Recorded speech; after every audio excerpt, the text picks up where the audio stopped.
The Kawhi Leonard situation just took a wild turn, all thanks to Kawhi Leonard's worst nightmare, Pablo Torre. The former ESPN insider came out on his show, Pablo Torre Finds Out, a couple days ago, and released the bombshell that Kawhi Leonard has had his hands dirty with yet another circumventing the salary cap level endorsement deal, but this time it's between Kawhi Leonard, the Clippers, and another third-party company named Daktronics. Now, we don't know much about the details of this contract, but what we do know is that Pablo Torre rumored that this contract could be worth up to a multi-million-dollar amount, and this is the final nail in the coffin for Kawhi Leonard's situation and possibly his career. And you may not think that this situation is bad, but when you actually hear from the executives that spoke out on this contract from Daktronics, it just makes Kawhi Leonard look awful. But before we get into all that, where did Daktronics even come from, and how did they get tied up with the Clippers? The answer is really simple. When we time travel back to when the Intuit Dome project was going through, Steve Ballmer wanted the most groundbreaking design for an NBA stadium in sports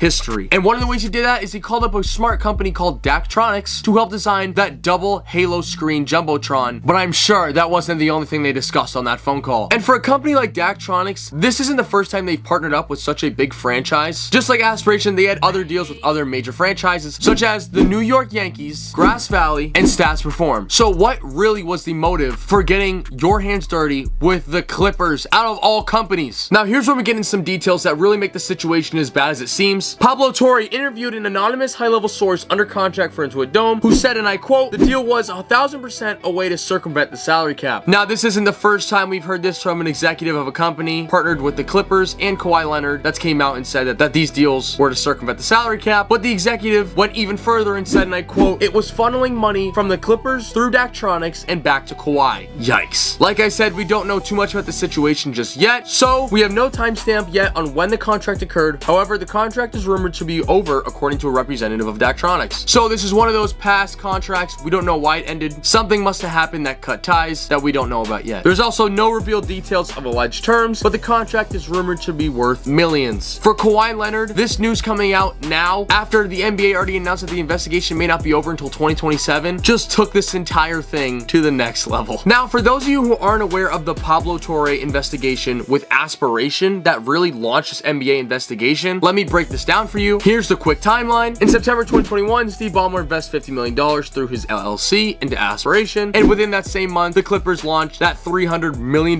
partnership with Aspiration, and Aspiration was seen as the first founding fathers of the Intuit Dome project. And then in April of 2022, Kawhi Leonard signed that $28 million endorsement deal through his company, KL2 Aspire LLC. Then we fast forward a year later, March 2023, Steve Ballmer has to invest a $10 million buzzer beater investment because Aspiration is spending up to $2 million a week and they can't keep up with their payments with Kawhi Leonard. And in that same month of March of 2023, a breach of contract occurs between the Clippers and Aspiration, and 2 years later, Aspiration goes bankrupt. So this isn't Kawhi's first rodeo, and now that we have these new details that there's a second third-party company, this takes Kawhi Leonard's situation and brings it to the most extreme level of danger when we're talking about Kawhi Leonard's future as an NBA player and a businessman. Now, a big question arising is what's going to happen to Kawhi Leonard and the Clippers once this entire NBA investigation is complete, and the short answer to that is we actually have no idea. The NBA hasn't given us any sort of hints. They haven't even let us down the slightest pathway of what's going to happen, so we're pretty shut out from the situation. But if we time travel back to 1999 and we look at the scandal between the Minnesota Timberwolves and the former 1995 first overall draft pick Joe Smith, we can infer some pretty bad conclusions for Kawhi Leonard and the Clippers. Before I begin, if you'd like a deeper analysis of this entire Kawhi Leonard situation, I recommend checking out my latest Kawhi Leonard video where I went into a deep analysis of this entire situation and I gave you guys all the information and background data you need